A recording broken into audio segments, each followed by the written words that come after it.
Bismillah, assalamualaikum. Sebelum kita masuk ke kisahnya yang dituliskan oleh Om Ras dari Kalimantan, saya mengharap teman-teman ikut berdoa ya. A'udzu bikalimatillahi tammati min syarri ma khalaq. Bismillahirrahmanirrahim.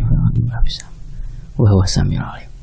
Allahumma shalli ala sayyidina Muhammad sallallahu alaihi wasallam. Ini dia tamu sebuah kisah dari Om Ras. Suasana khas desa pedalaman sangat terasa ketika Fajar mulai memasuki gerbang masuk menuju desa kelahirannya itu. Desa yang sudah hampir 15 tahun ia tinggalkan, dan kini dia kembali ke sana karena Ulfiah yang merupakan anak dari pamannya itu akan segera menikah di bulan Maret tersebut. Senyuman mengembang di wajahnya ketika ia berpapasan dengan beberapa orang warga. Setelah kurang lebih 15 menit berjalan santai, masuk melewati gerbang desa, Fajar akhirnya sampai di halaman rumah pamannya. Di sana rupanya sudah dipasangi tenda, dan banyak terlihat ibu-ibu yang sedang membantu tuan rumah untuk menyiapkan bumbu-bumbu masakan. "Assalamualaikum," ucap Fajar begitu berada di depan pintu. "Waalaikumsalam," jawab seseorang dari dalam. Rupanya itu adalah sang bibi. Raut wajahnya nampak kaget begitu melihat siapa yang datang. "Fajar, kamu kenapa kesini? Sudah izin orang tua? Orang tuamu tahu kalau kau kemari?" tanya bibinya menunjukkan raut kekhawatiran. "Saya sudah izin, Cil." Si bibi terdiam. Ia nampaknya masih tidak percaya dengan jawaban keponakannya tersebut. "Memangnya kenapa, Cil? Apa saya tidak boleh hadir di pernikahannya Ulpi?" Si bibi menarik nafas panjang. Wajahnya yang semula tegang langsung berubah. "Siapa bilang tidak boleh? Kamu boleh kok di sini sampai kapanpun kamu mau. Ayo masuk." Fajar mengikuti bibinya ke dalam. Ia diantarkan ke sebuah kamar yang berukuran 2 kali 3 meter. Saat pintu kamar dibuka, matanya langsung tertuju pada poster-poster artis ternama yang dipajang di dinding kamar tersebut. "Kamu istirahat dulu saja. Pasti lelah sekali dari kota kemari kan? Acil mau ke belakang dulu." "Iya, Cil, terima kasih." Fajar meletakkan tasnya di ujung kasur kapuk tanpa ranjang tersebut.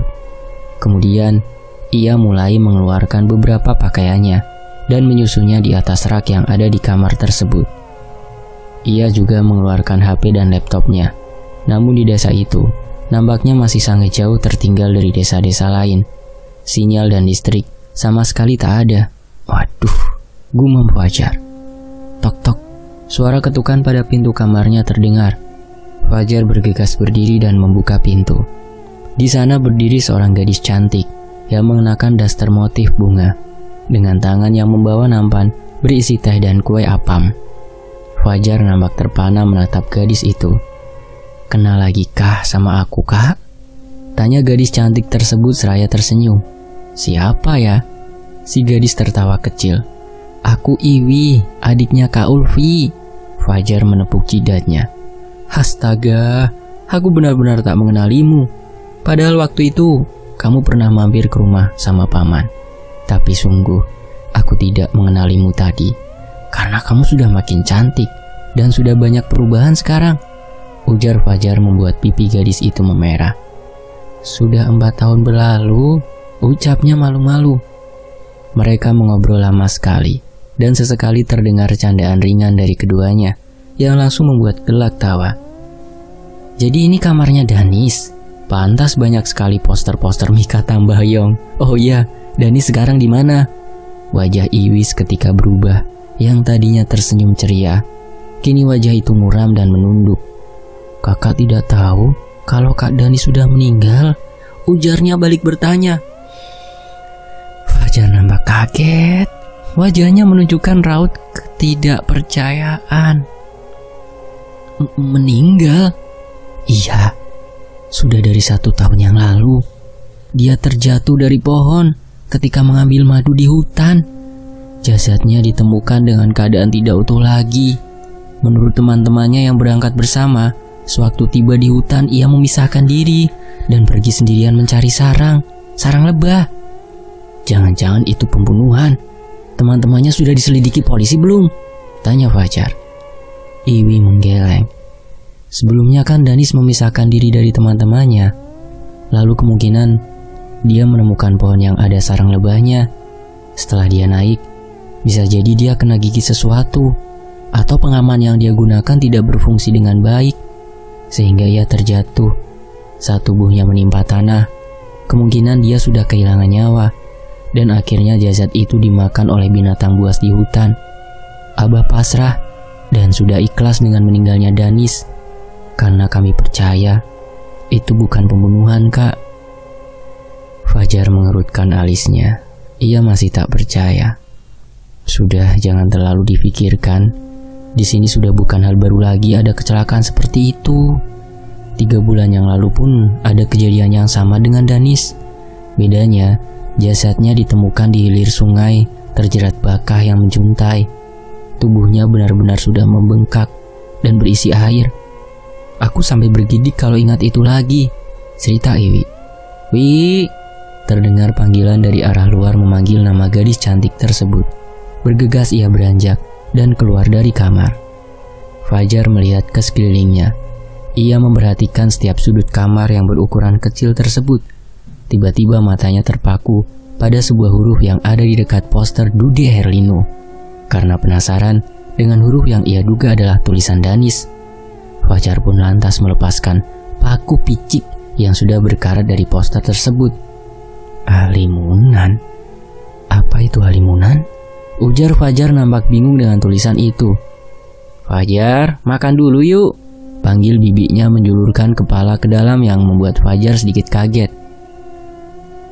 Ia gelagapan dan langsung mengangguk. Sebelum keluar kamar, Fajar membenarkan kembali letak poster tersebut. Lantai papan itu berbunyi ketika ia melangkah menuju ke dapur. Terlihat beberapa orang ibu-ibu menatapnya dengan tajam.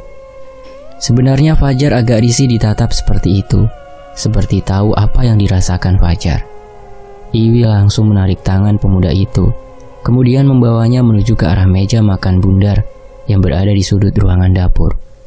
Di meja bundar itu tersedia satu wadah nasi yang masih mengepulkan asap, satu mangkok besar, gangan, basantan, dan ikan asin goreng beserta sambal lombok yang langsung membuat cacing-cacing di perut Fajar mulai meronta-ronta kegirangan. Iwi dengan cekatan menyendok nasi ke dalam piringnya dan Fajar. Ayo makan, Kak. Aku juga belum makan dari tadi pagi. Soalnya disuruh-suruh terus sama mama. Siapa itu? Calonnya Iwi kah? Bukan, itu keponakan saya dari kota, anaknya Solihin. Oh, anak yang waktu itu sempat dibawa hal.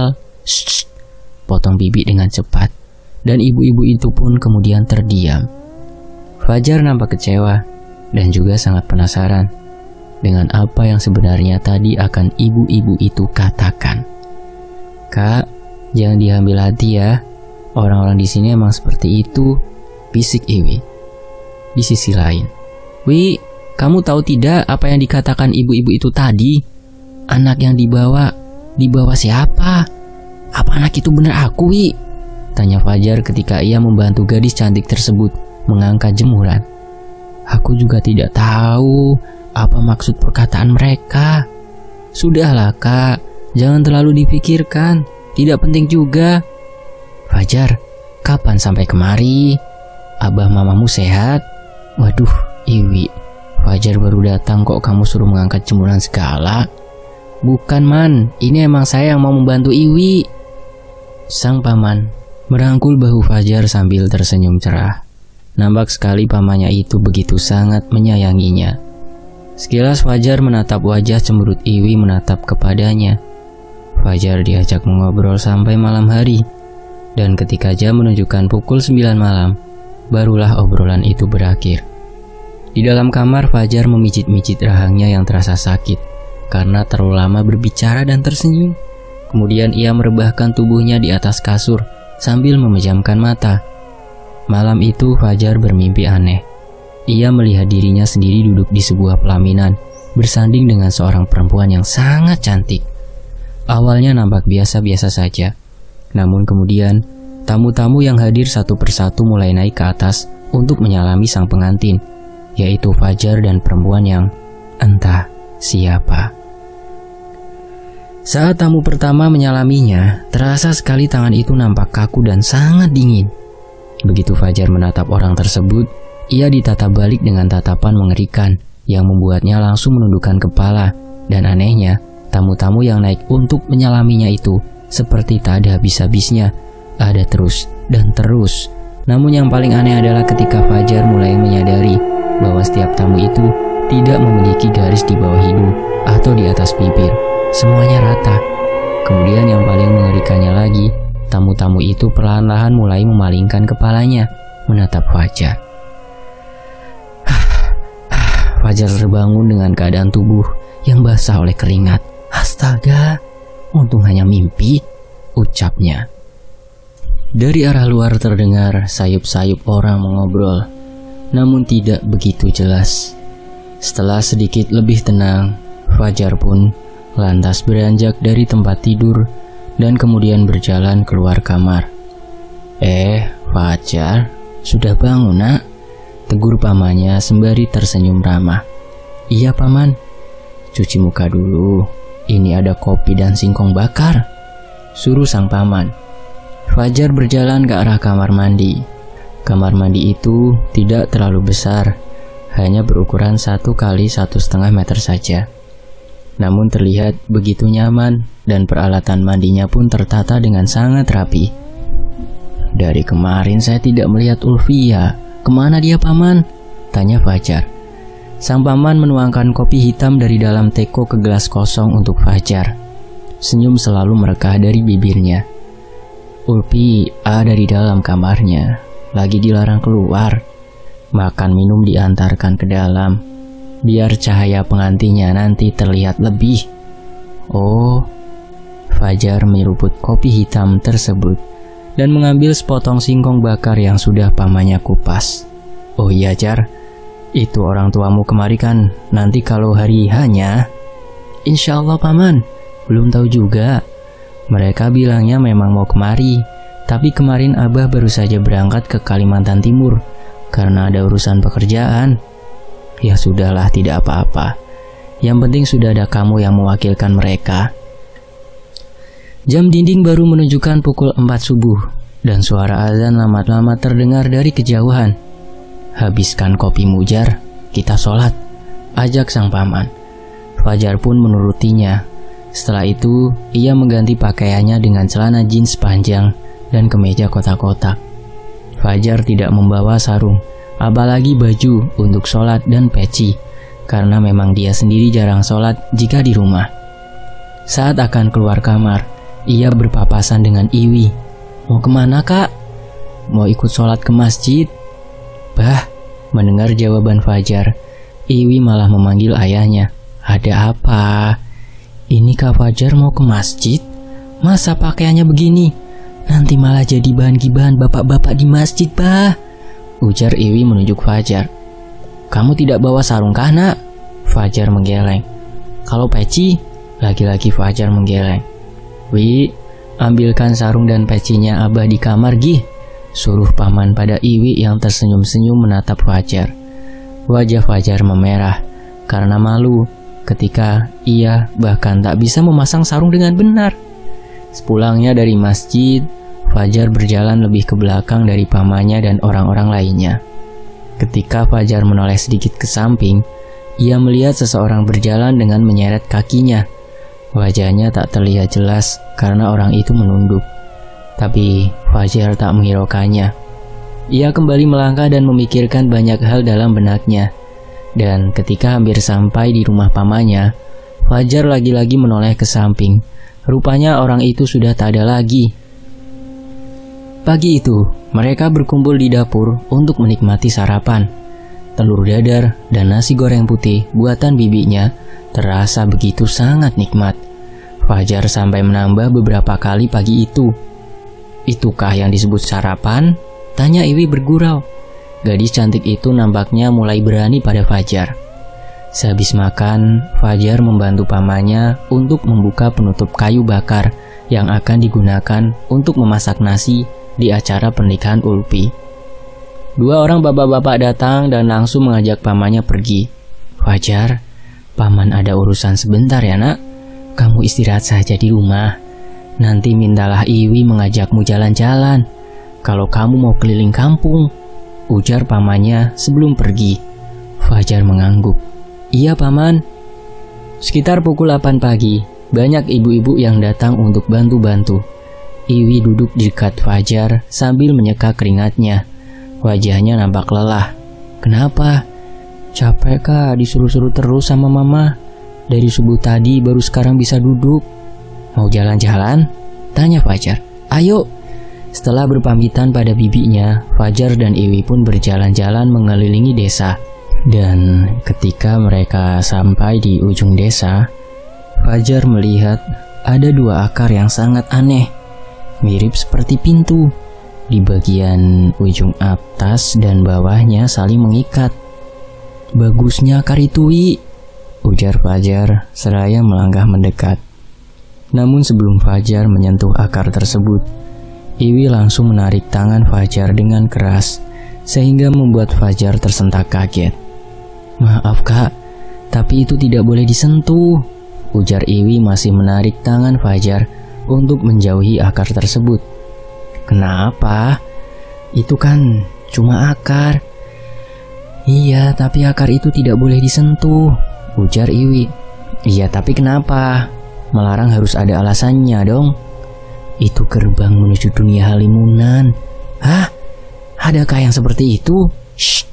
Mendengar pertanyaan Fajar yang tak ada habisnya itu membuat kepala Iwi menjadi gatal. Kak, walaupun kakak ini besarnya di kota, tapi kakak harus ingat, kalau disinilah kampung kelahiran akak. Jadi tolong hormati, dan kejadian ini jangan sampai abah ataupun mamaku tahu. Oke, tenang saja, jawab Fajar sedikit kecewa. Ayo pulang, ujar Iwi sembari menarik tangan Fajar, seperti seorang ibu yang sedang mengajak anaknya pulang. Sesampainya di rumah, jam sudah menunjukkan pukul 1 siang. Tak terasa mereka sudah berjalan-jalan cukup lama sekali. Mereka berdua langsung disuruh makan ke dapur oleh bibinya Fajar. Selesai makan, Fajar masuk ke dalam kamar. Ia memikirkan mimpinya semalam. Malam harinya, Fajar sedikit kesusahan untuk tidur karena obrolan nyaring beberapa orang bapak-bapak yang tengah begadang untuk berjaga di luar rumah. Tapi akhirnya, Fajar bisa tertidur juga setelah memasang headset di telinganya. Lagi-lagi Fajar bermimpi aneh. Dalam mimpinya itu, ia mendapati dirinya sendiri berada di sebuah hutan. Hutan itu begitu gelap, sampai-sampai Fajar tak bisa melihat tangannya sendiri. Nafasnya terengah-engah, dan sayup-sayup dari kejauhan terdengar suara beberapa orang menyerukan sebuah kata yang sangat aneh, dan tapi terdengar tidak asing di telinga Fajar. Fajar mencoba berlari ketika ia melihat banyak cahaya yang menghampirinya. Namun saat itu, kakinya seolah-olah kram dan ia akhirnya terjatuh. Orang-orang itu pun menemukannya. Mereka mengelilingi Fajar sambil mengarahkan obor padanya. Wajah orang-orang itu terlihat sama dan tak memiliki garis di atas bibir, di bawah hidung.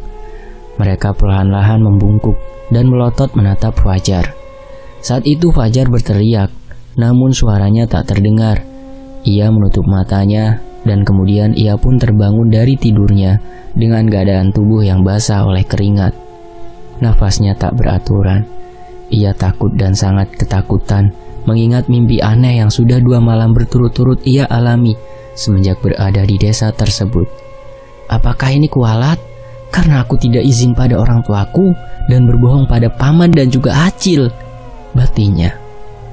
Tok-tok, Fajar, bangun nak, kita sholat, ujar suara dari arah luar pintu kamar. Fajar menarik nafas panjang beberapa kali, lalu beranjak dari tempat tidur. Ia mandi dan kemudian mengganti baju. Di perjalanan menuju masjid, Fajar hanya terdiam. Bahkan ketika pamannya mengajaknya berbicara, pun Fajar cuma menjawabnya dengan singkat. Saat pulang dari masjid, lagi-lagi Fajar melihat orang yang sama berada di sampingnya. berjalan dengan menyeret kaki itu seolah tahu sedang diperhatikan oleh Fajar, dan ia pun kemudian mengangkat wajahnya dan menatap Fajar. Fajar melotot dan nampak sangat kaget melihat rupa dari orang yang berada di sampingnya tersebut. Wajahnya mirip sekali dengan orang-orang yang berada di mimpinya. Ia tak memiliki garis di atas bibirnya. "Paman!" teriak Fajar. Tubuhnya ambruk ke tanah. Paman dan beberapa orang lainnya terlihat khawatir. Mereka mencoba membangunkan pemuda itu, namun sepertinya Fajar sudah tak sadarkan diri. Akhirnya Paman dan orang-orang itu pun mengangkat tubuh Fajar dan membawanya ke rumah. Pelan-pelan Fajar membuka matanya. Saat ia sadar, matahari sudah tinggi sekali kala itu. "Saya kenapa, Paman?" Seharusnya Paman yang bertanya, "Kenapa kamu bisa pingsan seperti tadi? Kamu sakit?" Fajar terdiam. Ia kembali mengingat kejadian sepulangnya dari masjid subuh tadi. "Saya melihat orang yang sangat mirip dengan yang ada di mimpi saya 2 malam berturut-turut ini. Dia tidak memiliki garis di atas bibir." Paman menarik nafas panjang. "Seperti apa orangnya yang kamu lihat tadi?" "Ia selalu berjalan di samping saya, Paman. Wajahnya pun selalu menunduk dan kakinya pincang. Tapi tadi saat saya memperhatikannya, dia malah menatap balik saya. Dan saya kaget begitu melihat wajahnya. Wajahnya benar-benar sama dengan orang-orang yang hadir di mimpi saya, Paman." Fajar pun menceritakan tentang mimpinya. Sang Paman mendengarkan dengan sangat antusias. Sesekali alisnya mengerut dan kemudian menggeleng-gelengkan kepalanya. "Saya juga mendengar apa yang mereka ucapkan. Kata-kata itu aneh, tapi tidak asing bagi saya. Saya lupa di mana saya pernah mendengar kata-kata itu." "Fajar, apa kamu ingat sesuatu yang dulu pernah kamu alami selagi kamu masih kecil?" Fajar menggeleng. "Saat itu usiamu baru menginjak 6 tahun. Kalau tidak salah, dulu kamu pernah diculik atau dibawa oleh orang-orang Halimunan. Abahmu dan kami juga warga kampung sini mencarimu selama beberapa hari. Tapi kami sama sekali tidak berhasil menemukanmu. Kamu hilang bagaikan ditelan bumi. Bahkan jejak si penculik pun tidak ditemukan. Sampai kemudian, seseorang tetua desa yang bergelar Kai Salwe mengatakan bahwa kau sudah dibawa oleh bangsa Halimunan. Bangsa yang kehidupannya sama seperti kita. Sama seperti kita ini, hanya saja berbeda dimensi. Entah apa tujuannya mereka menculikmu saat itu. Kai Salwe pun tak tahu alasannya. Tapi beliau menyanggupi untuk mengambilmu kembali dari mereka. Dan kami ingat betul saat Kai Salwe memasuki akar atau bakah yang mirip seperti pintu, yang beliau katakan adalah gerbang menuju desa tempat bangsa Halimunan itu berada. Cukup lama sekali beliau tak kembali. Namun saat kami sudah hampir putus asa, terdengar suara tangisan anak kecil yang keluar dari akar tersebut. Saat itu keadaan benar-benar gelap. Kai Salwe menuntun anak kecil itu ke arah kami dan menyerahkannya kepada abahmu.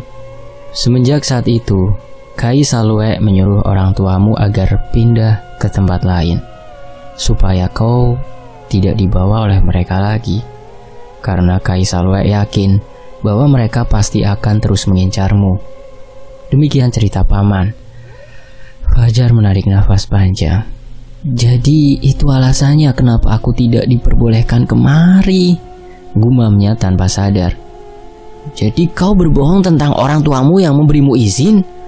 ujar pamannya dengan mata melotot. Maafkan saya, Paman. Saya mengaku saya memang berbohong tentang hal itu. Tapi saya punya alasan kenapa saya berbohong. Saya sangat rindu dengan kampung halaman saya ini, Paman. Dan saya juga ingin sekali menghadiri acara pernikahan Ulfi. Sang paman mengalihkan pandangannya ke arah poster. Sampai hari acara itu, kau harus tetap hati-hati dan jangan pernah berjalan-jalan sampai ke ujung kampung, ujar paman akhirnya. Fajar yang merasa senang tentu langsung menyanggupi. Toh dia juga tak ada keperluan sampai ke ujung kampung, pikirnya. Di sisi lain, semenjak sore hari tadi, di samping rumah sudah banyak sekali orang-orang yang mulai menanak nasi untuk acara ijab qabul malam itu. Bergantang-gantang beras bergantian dimasak. Wangi aroma masakan pun menyebar terbawa angin, membuat perut menjadi lapar. Paman dan bibinya juga tentu sangat sibuk di malam itu. Fajar keluar dari kamar dengan penampilan yang sangat rapi. Walaupun wajahnya nampak sedikit pucat, tapi ia terlihat sangat tampan malam itu. "Ih, gantengnya kakak sepupuku ini," canda gadis itu tersenyum. "Duh, rasanya kepalaku semakin besar karena dipuji oleh gadis cantik ini," balas Fajar. Malam itu barulah Fajar melihat Ulfi. Ulfi begitu sangat cantik dengan gaun putihnya. "Hei, apa kabar?" sapa Ulfi tersenyum. "Baik." "Wah, kau cantik sekali. Aku jadi penasaran dengan pria beruntung itu," ujar Fajar, membuat wajah Ulfi seketika memerah. Meski mereka tinggal di daerah yang berbeda, bahkan jarang bertemu, tapi mereka cukup akrab satu dengan lain. Ijab qabul sebentar lagi akan dilaksanakan. Calon suami Ulfi pun terlihat sudah duduk di depan penghulu. Setelah selesai ijab qabul, Fajar langsung mengucapkan selamat pada pasangan itu. Acara di luar rumah pun dimulai. Mesin besar penyalur listrik milik desa dihidupkan untuk menyalakan sound system sebagai acara hiburan malam itu. Warga nampak senang dan bersukaria. Fajar pun beberapa kali ikut bernyanyi di atas panggung. Namun ada yang aneh pada acara malam itu. Dengan jumlah warga yang bisa dibilang tak terlalu banyak tersebut, nasi dan lauk pauk untuk acara malam itu habis tak bersisa.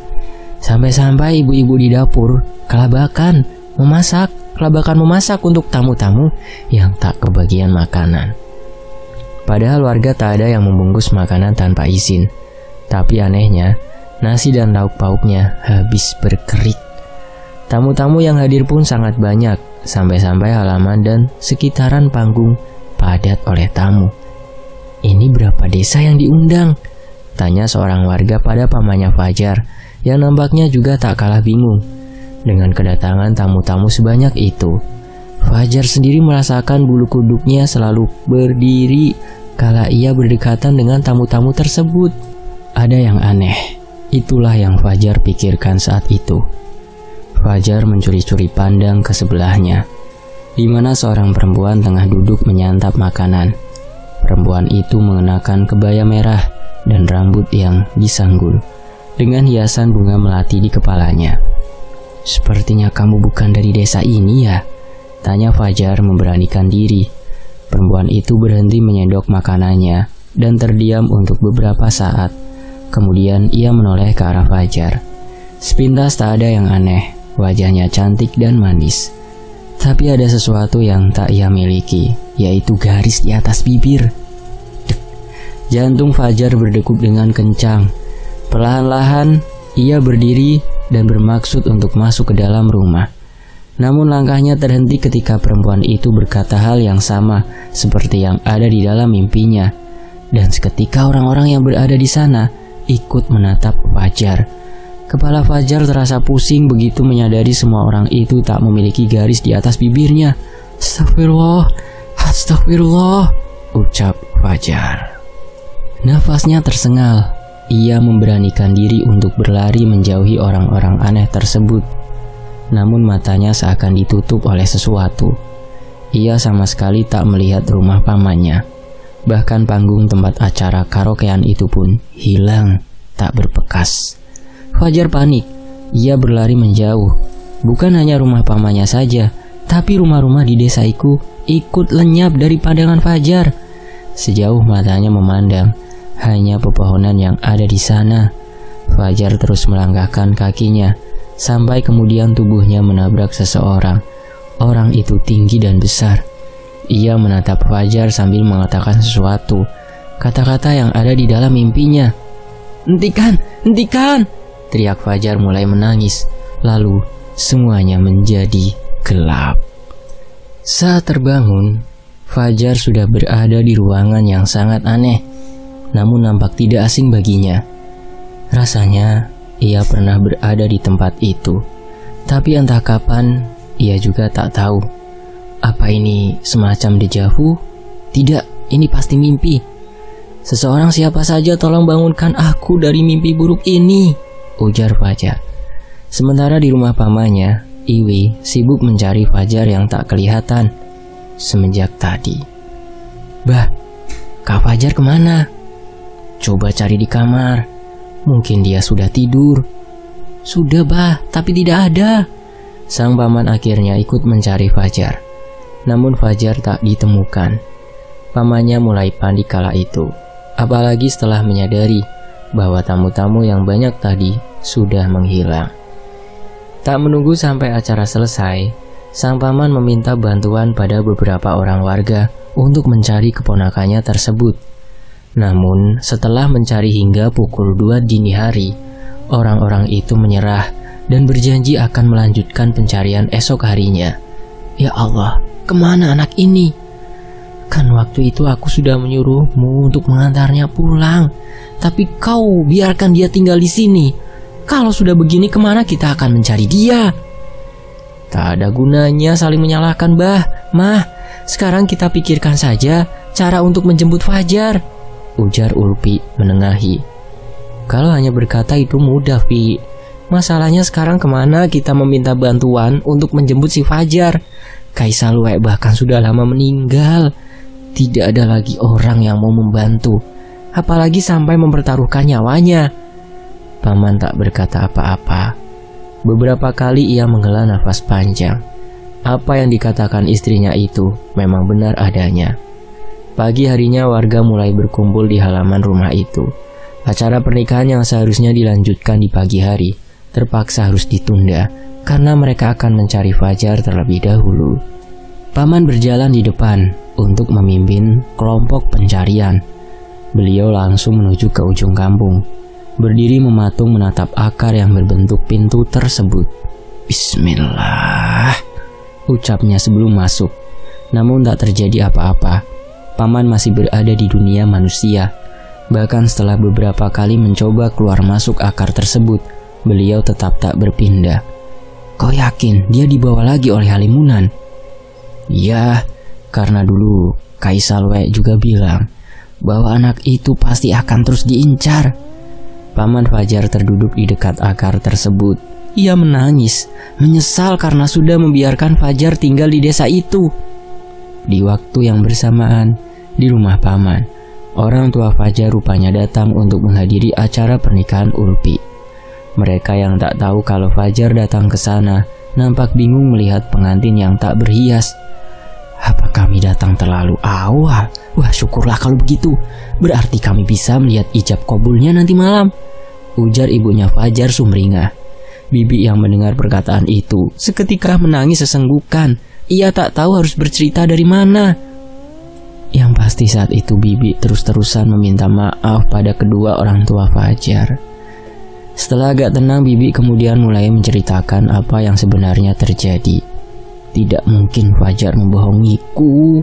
Waktu itu dia mengatakan pada kami mau liburan bersama teman-temannya. Sanggah ibunya Fajar setengah tak percaya. Maafkan aku, isak Bibi. Dengan tergopoh-gopoh, ayahnya Fajar, Pak Solihin, segera keluar rumah untuk menuju ke ujung desa. Sesampainya di sana, ia melihat pamannya Fajar tengah duduk dan menangis.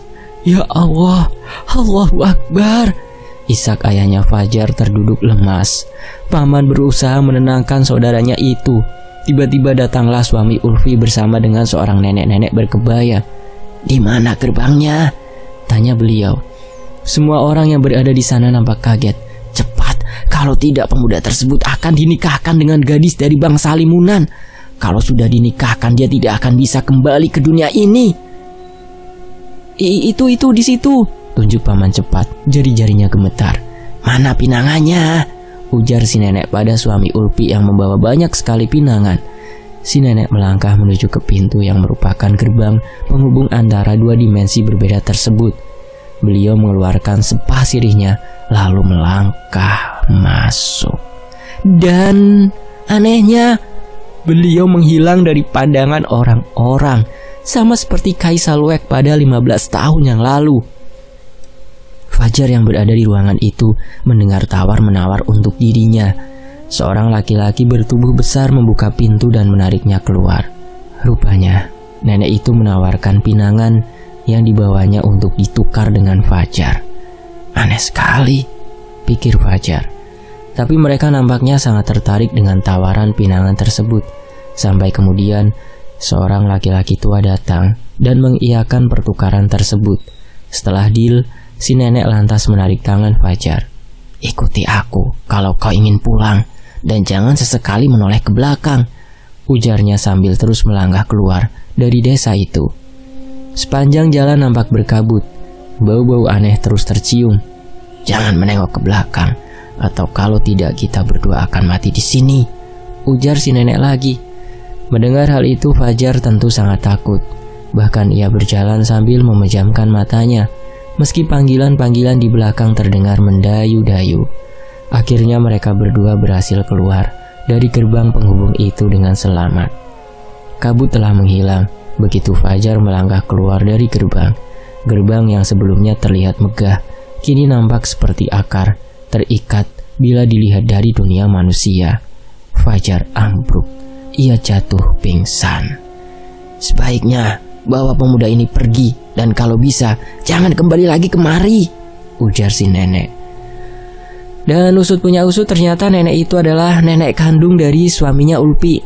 Hanya saja selama ini beliau tinggal seorang diri di tengah hutan, karena beliau mempunyai seorang suami dari bangsa Limunan. Dan terjawab sudah, mengapa banyak tamu-tamu yang datang di acara ijab kabul semalam. Rupanya tamu-tamu itu adalah keluarga suaminya Ulpi dari bangsa Limunan. Pantas saja suaminya Ulpi terlihat biasa-biasa saja di malam acara itu. Ada beberapa hal yang tidak dijelaskan narasumber di dalam cerita ini, dan Om Ras juga tidak bisa memaksa. Jadi harap maklum bila ceritanya kurang sempurna. Dan kisah ini selesai. Terima kasih teman-teman sudah menyimak sejauh ini di Tony FS. Saya pamit, wassalamualaikum warahmatullahi wabarakatuh. Sampai jumpa di kisah lainnya.